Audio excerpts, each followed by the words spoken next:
Welcome to the Sleep is a Skill podcast. My name is Molly McLaughlin, and I own a company that optimizes sleep through technology, accountability, and behavioral change. Each week, I'll be interviewing world-class experts ranging from doctors, innovators, and thought leaders to give actionable tips and strategies that you can implement to become a more skillful sleeper. Let's jump into your dose of practical sleep training.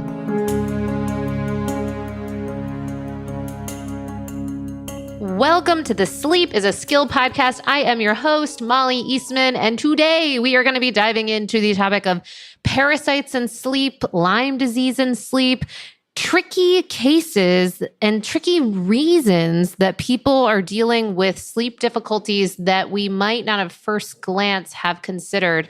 Who is going to be guiding us on this topic today? None other than Dr. Torrie Thompson. Dr. Torrie is actually a good friend of mine. I have had the pleasure and honor of getting to know her over the years, and now we are neighbors in Austin, and I think you're going to enjoy her just as much as I do. And first, I want to read a little bit about her. Dr. Torrie Thompson is known around the world as a leading functional medicine practitioner that solves some of the toughest client cases. This passion to help others stems from her own health struggles. For nearly a decade, she visited over 20 doctors looking for the cause for her strange symptoms and a solution to help her heal and get her life back. After years of failed traditional medical treatments and several incorrect diagnoses, she finally took her health into her own hands and discovered she had Lyme disease. She successfully used holistic medicine approaches that included dietary modifications, supplementation, and lifestyle changes to help her finally regain her health. Not only did she get her health and her life back, but along the way learned how holistic medicine and modifications to both diet and lifestyle can help reverse and prevent many diseases. Now, Dr. Torrie specializes in helping people find the root cause of their symptoms that have stumped other practitioners. She has helped find answers for clients with mold sickness, Lyme disease, gut infections, autoimmune diseases, fibromyalgia, depression, anxiety, chronic fatigue, hormone imbalance, infertility, and so much more. Dr. Torrie believes that when toxins and infections are removed and mindset is addressed, the body can heal itself. Now, I think you're going to really enjoy today's conversation. Let's jump in. So I get a lot of questions around sleep supplements, and I'm very hesitant to just throw out a whole laundry list of possibilities. One, I don't think it's the most responsible thing to do. I really do believe in testing to see what types of supplements make sense for you. And two, because I really truly believe that most of the things that you can do to improve your sleep are behavioral, psychological, environmental in nature, and often don't cost a dime. However, there is one supplement that I personally take every day and that I do feel quite comfortable with suggesting for most individuals to experiment with because of a couple of reasons. Its high safety profile and high rates of deficiencies in our modern society. Some put the numbers as somewhere around 80% of the population being deficient in this one area, and that is magnesium. So magnesium has been called the calming mineral, and some report that magnesium can increase GABA, which encourages relaxation on a cellular level, which is critical for sleep. Magnesium also plays a key role in regulating our body's stress response system. Those with magnesium deficiency usually have higher anxiety and stress levels, which negatively impact sleep as well. Now, before you go out and buy a magnesium supplement, it's important to understand that most magnesium products out there are either synthetic or they only have 1 to 2 forms of magnesium, when in reality, your body needs all 7 forms of this essential sleep mineral. So that's why I recommend a product from my friends over at BioOptimizers. They have created something called the Magnesium Breakthrough. And taking this magnesium before bed helps you relax and wake up refreshed and energized. And while we don't recommend that you go too nuts on looking at all the sleep stage classifications on all your wearables, I will share anecdotally that many clients have reported improvements in their deep sleep trend numbers. Again, I don't want you going nuts on the sleep stage classification numbers on your wearables, but I do want to let you know about that because I know that many of you do reach out on questions of how to improve your deep sleep. So I also love that BioOptimizers offers free shipping on select orders, and they offer a 365-day money-back guarantee on all their products. Plus, they have a customer satisfaction rating of 99.3%. Very impressive. And you can get 10% off Magnesium Breakthrough. Again, this is the same magnesium that I use every single night. And finally, you can get 10% off Magnesium Breakthrough. Again, that's the magnesium supplement that I use every single night by going to magbreakthrough.com/sleep is a skill. And be sure to use the code sleep is a skill for 10% off. And welcome to the Sleep is a Skill podcast. This podcast, I know I got to stop saying this line where I'm like, I'm so excited to have this person, but I genuinely am so excited to have this person on. Dr. Torrie Thompson, a dear friend, but also just someone that I really respect her take on things that we can do to make ourselves really healthy and optimal and really on the cutting edge of things. And our intention for today's podcast is to go in on all things parasites and sleep. So Dr. Torrie Thompson, thank you so much for joining. Thank you for having me. Yay! Oh, this is going to be a lot of fun. And we've had conversations before hitting record, and we've discussed this topic a few different times. And so I've gotten some insight into your opinions on this, and I cannot wait to share it with the listeners. So let's jump in. One, just sharing a little bit of a background. How did you find yourself in this profession of helping to support people with their health and wellness, but out of the box in a way that's really getting to the root cause? And how might that kind of be a part of this conversation on helping to support sleep?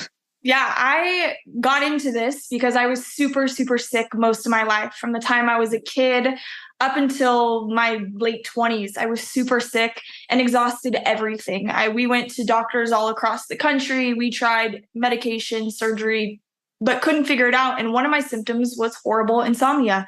And so it was one of those things where I kind of got to this point where either I was ready to be done or I was going to figure it out. And so I was in school and I decided we're going to figure this out. And so I started studying Eastern and, Chinese and Ayurvedic herbs and these different practices, and ended up figuring out that I had some nasty infections. I had Lyme disease that had basically gotten into my brain, lay dormant for 15 years, had some parasites, and then some random bacterial infections. And so at that point, really, Western medicine had failed me so much, I wasn't even willing to try it. So I started using herbs and learning about different holistic, natural ways that I could clear my body of these nasty infections without the side effects and ultimately regain my health back. And so over the course of about 2 years, I did that. I reversed all my symptoms and got back to being healthy, and then decided that I was going to go in that direction and really specialize in holistic remediation of these nasty infections. Wow. Okay. Well, one, thank you for sharing your backstory. And this is actually great for me because I didn't know the full kind of course that you've been on, and certainly wasn't fully aware of how much of a role insomnia had also played in that. So thank you for kind of giving that. And so you absolutely understand the upset that can bring in people's lives in alignment with those things you dealt with your health.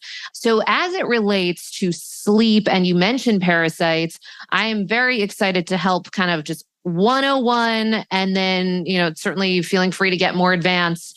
What do we need to know? Parasites and sleep, why are they connected? How are they connected? Fill us in. So parasites, I think one of the biggest things to hit on with parasites is they are common. It's estimated, the CDC estimates that about 50% of Americans have parasites actively. I would go as far to say is it's probably 85, 90%. I just assume everyone I work with has them. And not all parasites are giant worms, right? We see those, huge tapeworms, but most of them are so small you would never even know they're there. And so really, like, taking the stigma away from parasites, I think, is one key that has to be done.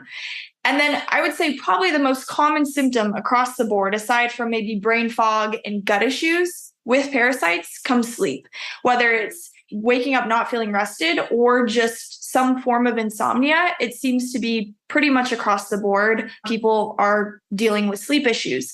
And so these parasites, they're so good at altering things in our body to make the environment for them extremely comfortable, right? They have to survive in our bodies. And so the way they do that is they play with a lot of the chemicals in the body. And so when they play with chemicals, it will essentially, for example, we have serotonin, right? Serotonin is huge for depression, anxiety, but then sleep because it makes our melatonin. Well, when we look at parasites have serotonin receptors as well. And so they actually have receptors for a lot of our brain chemistry. And it's one of the reasons they can play with it so well. And so they will actually bind our serotonin to help them move, to help them reproduce. And it basically enhances all of their function. It's kind of like a super supplement for them, right? So what they do is when they bind our serotonin, it tanks our natural serotonin. We can't use it. And so then we start seeing serotonin low. You look at dopamine, and dopamine is like our reward center, kind of that happy neurotransmitter. What they'll do with dopamine is they will increase our dopamine levels because if dopamine gets high, our immune system gets turned down.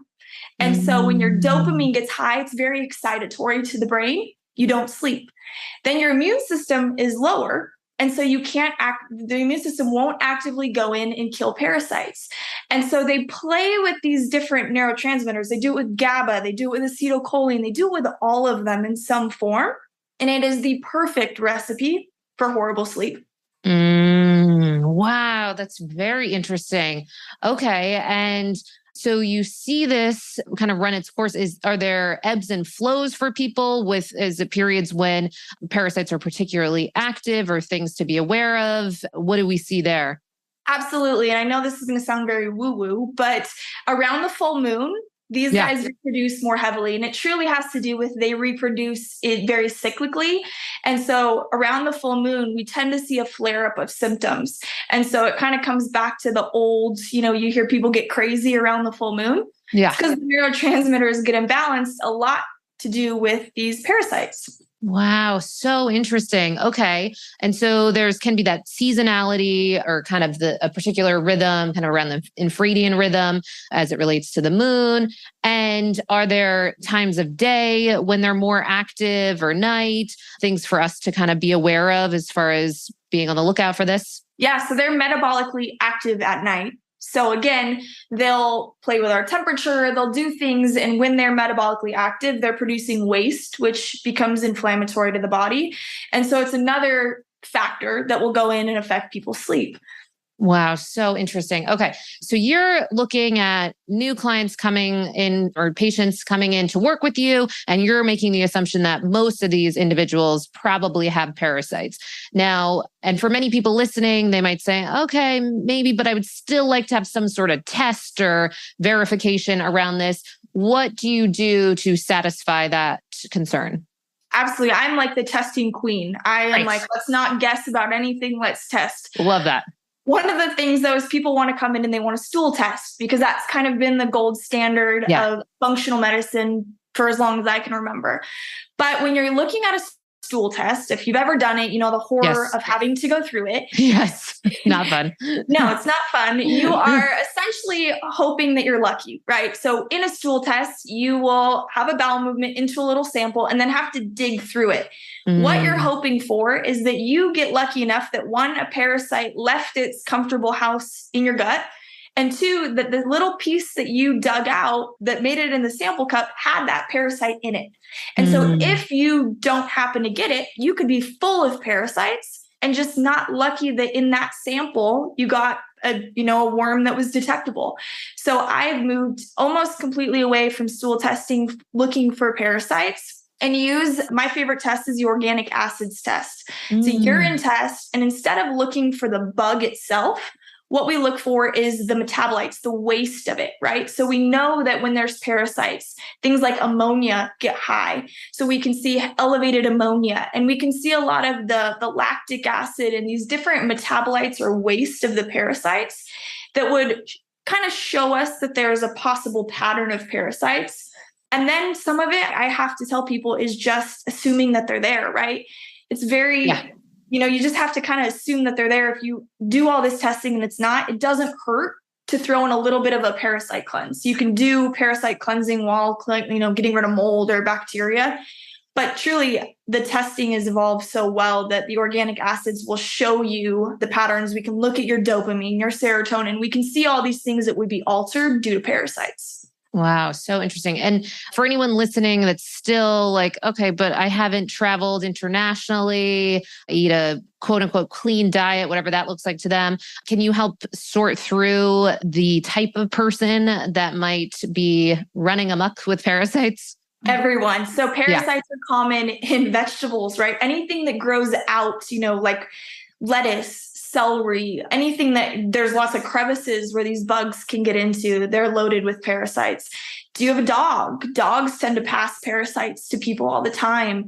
Do you go swimming in lakes and these bodies of water that can have parasites? I mean, it is truly like, do you go out of your house and have a pet? Then yes, you probably have a parasite. So they're so common that it's one of those things that it truly affects pretty much everyone. Got it. Okay. So from that place, one, just want to check in. Do we have any idea about the length of time that we might have these parasites? Can we be infected with these parasites for years? Is it kind of a coming and going, multiple parasites? How do we think about this?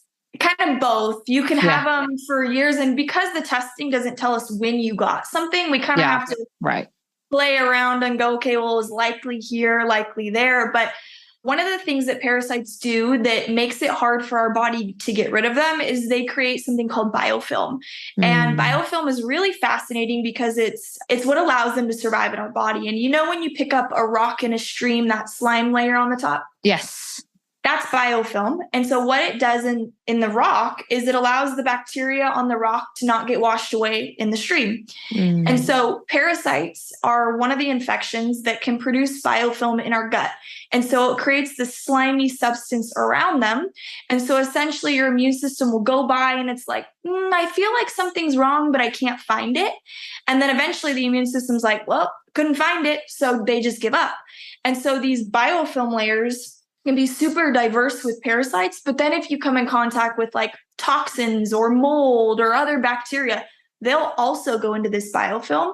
So you end up with this very diverse ecosystem of nasty bugs that can live there for a really, really long time. And then it's usually like there might be a life stress or, something will kind of push you over the edge and then you start experiencing symptoms, but you could have had these bugs laying dormant for a really long time. Okay. So assuming the listener is saying, all right, I'm willing to consider that maybe I do have these parasites or full on like, yes, this is me.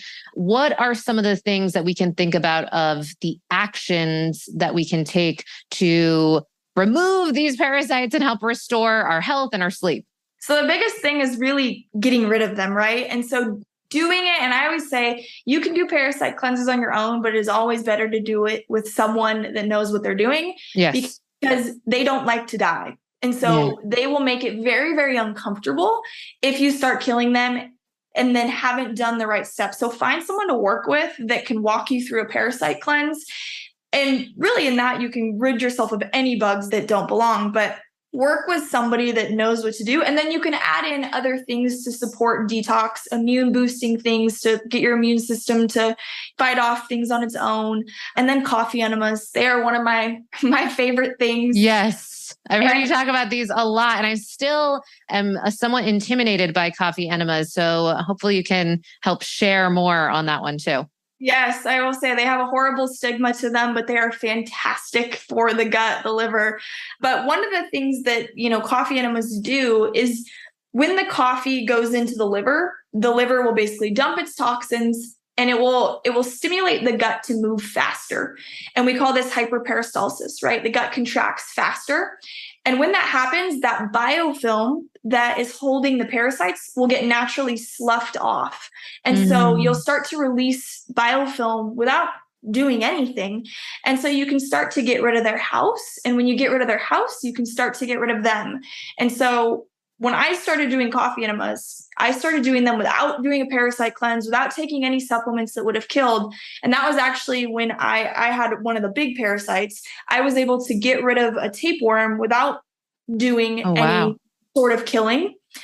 That's very abnormal. That's not necessarily how it should be, but you can actually make a lot of progress in the gut with doing coffee enemas. Okay. So on the coffee enema topic, tell us what is I know you can't tell us exactly what this looks like because that's a in-depth thing, but how often, maybe any words of encouragement if anyone is like me and feels very like, how does this work? It seems like a lot. Tell us more. Yeah. So, I mean, once you do the first one, it's like a breeze, right? Okay. It's just a small little kit that you'll do. They look far worse than they are, but it is essentially, you can take baby steps with them. And one of the biggest things that I cannot stress enough is you have to be hydrated because it's coffee going in through your blood to the liver. If you're dehydrated, you'll absorb the coffee and the caffeine and you will get the worst headache you've ever had. So just make sure you're hydrated before you do it. But again, the stigma around them is far scarier than they actually are. And just try one a month. It really can just be one of your maintenance detox tools. If you're really deep into wanting to, cleanse your liver and your gut and cleanse some parasites, I would say, one every other week is a good place to start. Okay. So someone believes they have parasites. They could start low threshold would be starting once a month, potentially moving to every other week. Are there ever times that you suggest more than that to really kind of expedite all this? Yeah, I have some people that I work with that are really, really sick. Okay. And because of the way that coffee enemas will basically get your body to produce glutathione, which is an anti-inflammatory, and they have so many different benefits. If I have someone that they're barely functioning and the coffee enemas are allowing them to function through the day, then we'll do, 2, 3 a week. But again, that's with me there, not literally there, but me with, that would be weird. Me with them, coffee enema jokes. Me making sure that everything's all right, that they're taking proper, hydration precautions and remineralizing and all of that. But most people don't need that. It's truly like one a week is more than enough for someone that's really going through it. That's why I like the one every other week tends to be like the perfect thing for your average person. Okay. What about coffee suppositories? I've heard some people rave about those. Do you think that that's helpful? Not so much. I have not personally used them. I have not recommended them, but I would say just based off the biochemistry, no. Okay. No kind of shortcuts for certain things like that. Yeah. Totally get that. Okay. So we've got the different steps that we can take. Are there other things that we should be bringing in during this process? And about how long does this process look like? And I'm sure it's obviously very bio-individual, but kind of a gauge for what is the time commitment, diet, other modalities, anything to be aware of? It is one of the hardest things. It's very bio-individualized, right? What else is going on with them? But a rule of thumb is you really can't clear any bug in less than 3 months, like bare minimum. Usually you're looking at somewhere in the 6-month window. But one of the things is it doesn't mean that it's going to take you 6 months to feel better. Usually within 30 to 60 days of starting to kill things, people are feeling, better, starting to see a little bit of the benefit of it. It's not a 180, but they're starting to be like, okay, we're headed in the right direction.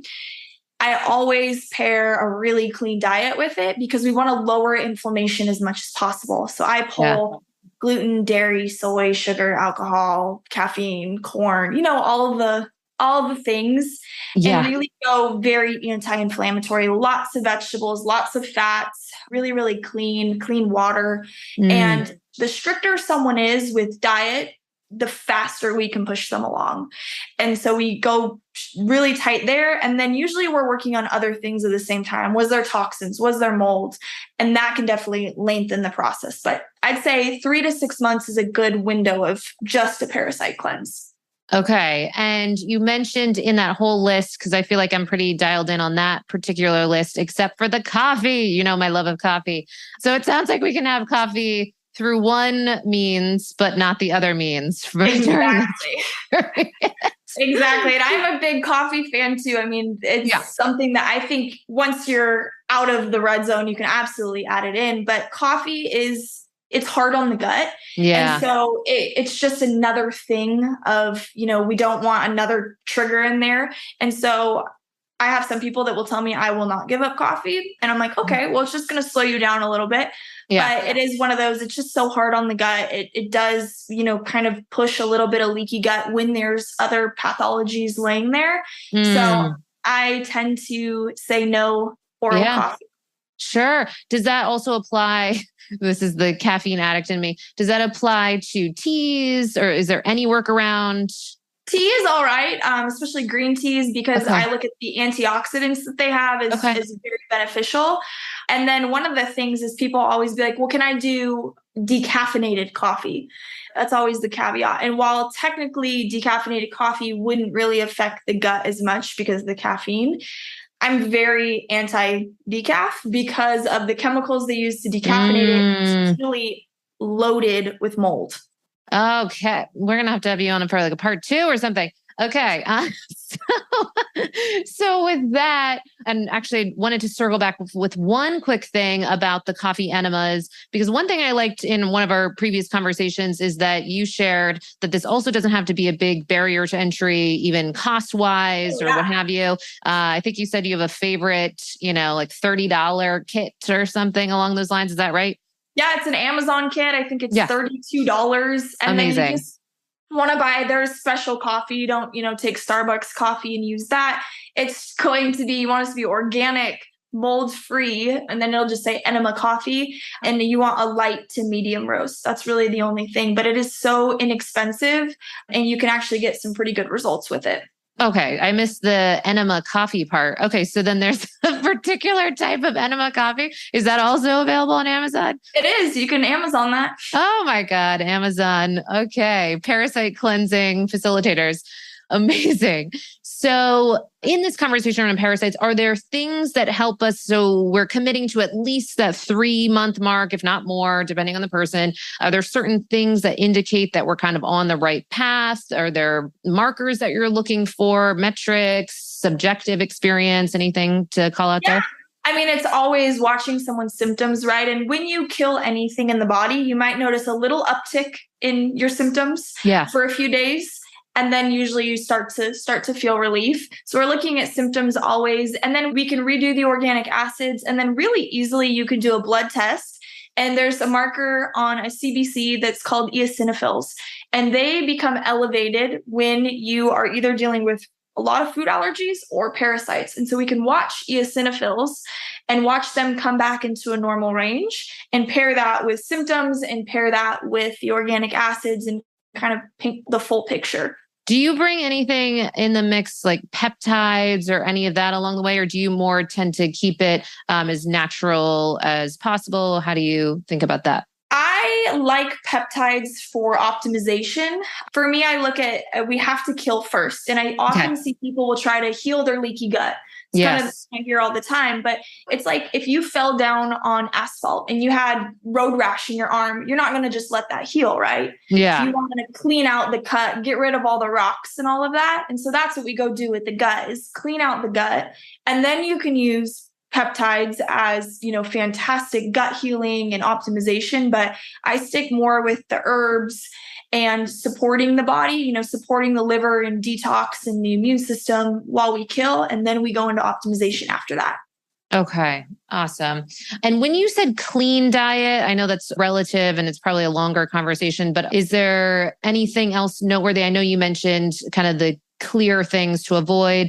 Are there any caveats or things that people are surprised by that you also have them either eliminate or be mindful of? Any call outs there? Fish, that's one that I tend to not encourage a ton of unless they can get super clean fish that isn't, one of the big fish that's carrying radiation and mercury. And then that's kind of the one that will surprise people. But for the most part, nothing crazy. I go really big. I'm a really big believer in organic and non-GMO food, but nothing too crazy. Okay. And you also mentioned your interest in herbs. Are there particular herbs that you bring into this conversation that we didn't touch on? There's a lot. Okay. That's kind of longer. Yeah, you've got different herbs that kill different bugs. And so I use blends that have a bunch of stacked herbs in it. And so you can kill a bunch of different types of parasites and types of bacteria and fungi with stacked herbs. Okay. Is there a particular type that's on the market that you suggest, or does that go back to what you originally said, which is you really want to work with someone that's aware and fully educated on this topic to really guide you before just throwing all kinds of herbs at your problem? Absolutely. Yeah. Okay. I feel like then you get the supplement graveyard, right? Of all the supplements tried that didn't work. Oh God. So yeah, it's definitely, you want to work with someone that knows what supplements to use or what herbs to use for different bugs rather than just kind of the parasite ones you can find on the internet. Okay. The supplement graveyard. That's amazing.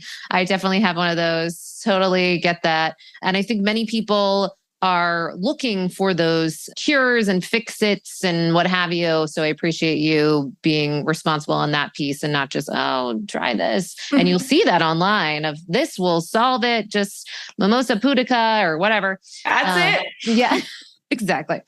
Okay. So, clearly, you have a personal interest in your health and well-being. You had that path where it was difficult for you to experience what life looks like, really not feeling well, and now being on the other side of that. Would love to learn from you around how you manage some of your own day-to-day things with a couple of questions that we ask everyone that comes on here. So the first one is, what might we see with your nightly sleep routine that would be noteworthy? I'm sure it shifts or changes when you're traveling or what have you, but what might be there? I have a very simple one, and I've learned that when I get complex, I don't do it. So I have my nighttime routine is making sure all of my supplements are taken at least an hour and a half before bed. We don't want to be digesting those. Then I'll usually I'll do a magnesium and like a California poppy little kind of drink that relaxes me. No screen time within an hour before bed.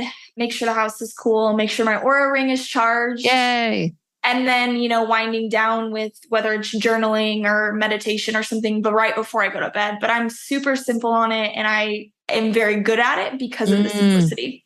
Good. I love that. Yeah. I think I just had another guest on, and they were saying something similar, that when we start getting so rigid about how these things look and layered, it's just clearly not sustainable. So I appreciate that.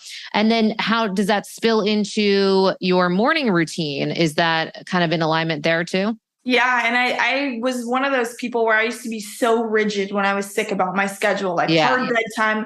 And so I've gotten very loose with it, but I do it. So but my morning routine, I don't use an alarm anymore unless it's like a weird 4:00 flight. Yeah. No more alarm in the morning. Wake up naturally, kind of with the sun. And then, meditation and journaling right off the bat before getting up and making my coffee. And so it's usually just a little bit of time to myself kind of as I wake up. So it's nothing too rigid. Great. Yeah. I'm seeing a theme here. That's fantastic. And as far as ambiance or things that we might see or maybe not see, what may be on your nightstand or even proverbial nightstand or ambiance, gadgets, any of that? I'm pretty simple with that as well. Shocker with what I'm saying. I'm really weird about lighting. That's something that, with nighttime, I do not like harsh lights. And so I have a night light lamp on my nightstand that it's very, very, very dim at night. So there's a little bit of light when I need to walk in there. I've got diffuser. Usually things will be diffusing.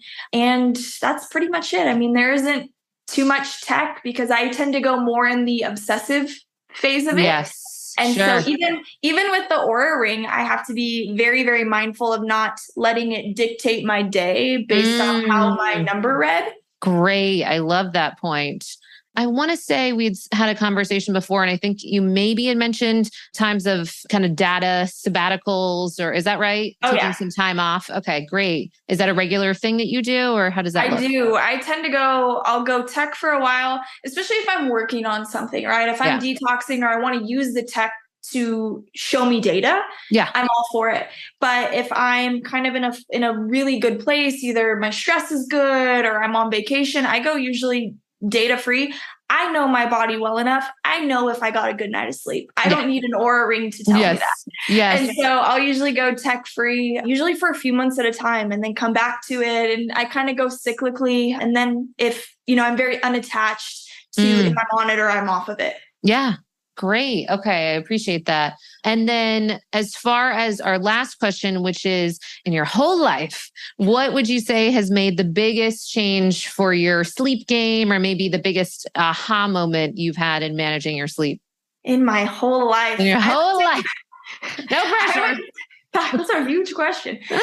I would say it was a long, long time ago. And it was really learning about winding down and getting off a phone, computer, harsh lighting. I mean, I think lighting plays a huge role in sleep for people that have they're very new to this work. Yeah.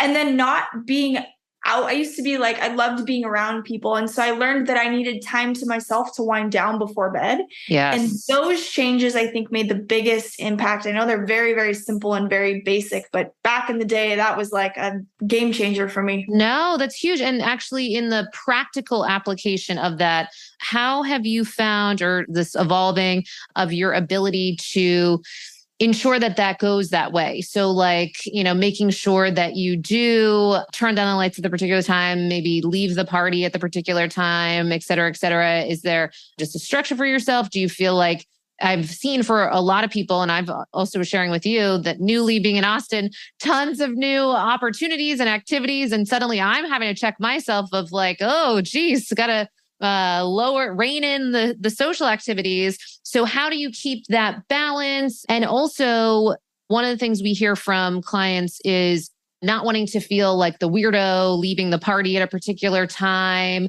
not wanting to be like, boring or what have you. What do you say to all that? I think that is very valid, all of it. And so one of the things is when I'm home, I have all my lights as smart lights, and they all, as the sun's going down, they all dim. And so my house is very, very dark, and then I'll light candles and stuff. So it's just, very little light at night. That is good because I don't have to think about it. Yeah. And then being out and being with people, I'm very blessed in that I hang out with people that have very similar schedules to me. Love it. And so it'll be like 9:00 and everyone's like, well, it's getting pretty late. Love it. Yes. Like-minded individuals. Sure. Exactly. But if I'm not in that instance, I usually will have like a hard cutoff, especially if I know I have an early morning. I'll say, okay, by 10, I need to leave. But if I'm staying out later and especially if I'm driving home, I'll be very mindful of like turning off a lot of the lights in the car, not listening to the radio, and kind of winding down in the car. So that once I get home, I can, transition to going to bed a lot better. So amplifying to be in a, social setting. So it's sometimes you just suck it up and it is what it is, and your sleep's not going to be great, but I try to minimize that the best I can.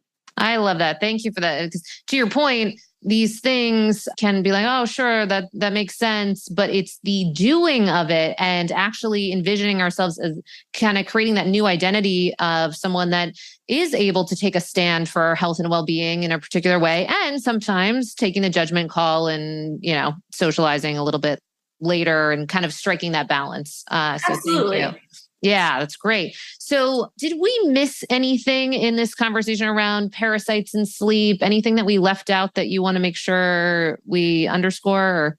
I don't think so. We pretty much hit it all. Yay.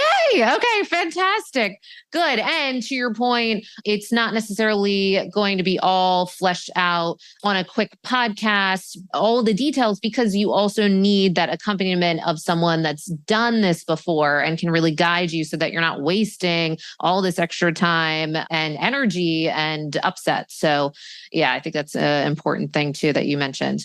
So anyone listening that now is interested in what you're creating, what you're putting out there, how to potentially work with you if they're struggling. And certainly I know that you have an interest and specialty in parasites, but it's not the whole story. You have a lot that you bring to the table with individuals. So what does that all look like? How would they be able to be a part of what you got going on? absolutely. Yeah. You can follow me on Instagram. My Instagram is drtorriethompson.com. You can also go to my website, which is drtorriethompson.com. Yes. And you can sign up for my newsletters. I put out a newsletter every week on this kind of information. And usually it's just informative on parasites and infections. And then as far as, working with me, schedule a visit and we can see if this is something that would help you. And if not, if it's not me, I can point you in the right direction. But it's definitely, we can do some testing and figure out what is there, what is not, and address what needs to be taken out. Wow, great. Okay, I love that. Well, just thank you so much for taking the time to be here and sharing your knowledge. This is fantastic. And I know that you have that personal mission for yourself and others. And now you get to be an example of what's possible and someone that does get great sleep consistently and has been able to really work that all through. So that's really great to see. I appreciate that. Well, thank you for having me. Awesome. Thank you. You've been listening to the Sleep is a Skill podcast, the #1 podcast for people who want to take their sleep skills to the next level. Every Monday, I send out something that I call Molly's Monday Obsessions, containing everything that I'm obsessing over in the world of sleep. Head on over to sleepisaskill.com to sign up.